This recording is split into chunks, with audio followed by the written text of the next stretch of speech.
ವೀಕ್ಷಕರ, ಏನು 18ನೇ ಸಾರ್ವತ್ರಿಕ ಲೋಕಸಭಾ ಚುನಾವಣೆ 7 ಹಂತಗಳಲ್ಲಿ ಆಲ್ಮೋಸ್ಟ್ ದೇಶಾದ್ಯಂತ ನಡೀತಾ ಇದೆ. 2 ಹಂತ ಆಗ್ಲೇ ಕಂಪ್ಲೀಟ್ ಆಗಿದೆ. ಸೊ ರಾಜ್ಯದಲ್ಲೂ ಸುಮಾರು 14 ಲೋಕಸಭಾ ಕ್ಷೇತ್ರಗಳಲ್ಲಿ ಬಿರುಸಿನ ಮತದಾನ ಆಯಿತು. ವಿಶೇಷವಾಗಿ ಮಂಡ್ಯದಲ್ಲಿ ಅತಿ ಹೆಚ್ಚು, ಸುಮಾರು 80%ಕ್ಕೂ ಹೆಚ್ಚು ಒಂದು ಮತದಾನ ಆಗಿದೆ. ಸೊ ಅದೇ ತರ ಚಿಕ್ಕಬಳ್ಳಾಪುರ ಆಗಿರ್ಬೋದು, ಕೋಲಾರ ಆಗಿರ್ಬೋದು, ಬೆಂಗಳೂರಲ್ಲಿ ಸ್ವಲ್ಪ ಕನಿಷ್ಠ ಪಕ್ಷ ಸ್ವಲ್ಪ 50% ಆಗಿದೆ.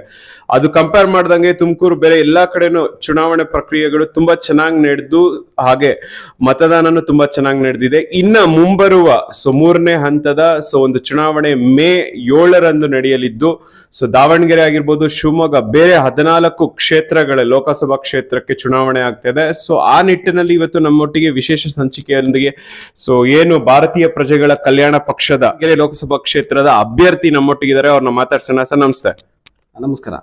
ಹೇಳಿ ಸರ್, ಚುನಾವಣೆ ನಿಂತಿದ್ದೀರಾ? ಸದಸ್ಯ ಎಂ ಸಿ ಶ್ರೀನಿವಾಸ್ ಅಂತ ಹೇಳಿ. ನಾನು ಮೂಲತಃ ತುಮಕೂರು ಜಿಲ್ಲೆಯವನು, ಓದಿರೋದೆಲ್ಲ ಬೆಂಗಳೂರಲ್ಲೇ. ನಾನು ಬೆಂಗಳೂರ ವಾಸಿಯಾಗಿದೆ. ಸೊ ಇವಾಗ ನೀವು ಚುನಾವಣೆಗೆ ಸ್ಪರ್ಧೆ ಮಾಡಿದೀರಾ, ಏನ್ ಅನಿಸ್ತಾ ಇದೆ? ಯಾವ ತರ ಅನಿಸ್ತಾ ಇದೆ ಅಂದ್ರೆ, ದೇಶದಲ್ಲಿ ಬದಲಾವಣೆ ಬೇಕು. ದೇಶದಲ್ಲಿ ಒಂದು ಬದಲಾವಣೆ ಬೇಕು. ಮತ್ತೆ ಆ ಕ್ಷೇತ್ರದಲ್ಲಿ ದಾವಣಗೆರೆ ಕ್ಷೇತ್ರ ತುಂಬಾ ಹಿಂದುಳಿದಿದೆ. ಆ ಕ್ಷೇತ್ರದ ಅಭಿವೃದ್ಧಿಗಾಗಿ ನಾನು ಹಿಂದುಳಿದೆ. ಕರ್ನಾಟಕದ 2ರ ರಾಜಧಾನಿಯಾಗಿ ದಾವಣಗೆರೆ ಮಾಡಬೇಕು ಅಂತ ನನ್ನ ಸಂಕಲ್ಪ ಇದೆ. ಸೊ ಇದು ಅವರೊಂದು ಮಾತಾಗಿತ್ತು. ಸೊ ಏನಪ್ಪಾ ಅಂದ್ರೆ, ಆಲ್ಮೋಸ್ಟ್ 3ನೇ ಹಂತದ ಸಾರ್ವತ್ರಿಕ ಚುನಾವಣೆ, ಲೋಕಸಭಾ ಕ್ಷೇತ್ರದ ಸಾರ್ವತ್ರಿಕ ಚುನಾವಣೆಗಳು ನಡೀತಾ ಇದೆ. ದಾವಣಗೆರೆ ವಿಶೇಷವಾಗಿ ಈ ತರ ಒಂದು ಕ್ಯಾಂಡಿಡೇಟ್ಸ್ ಆಲ್ಮೋಸ್ಟ್ ಮುಂಚೂಣಿಯಲ್ಲಿದ್ದಾರೆ ಅಂತಾನೆ. ಜಯೊಂದಿಗೆ ಸಂತೋಷ ಆದ್ಯ ಮಹಾರಾಜ್, SS.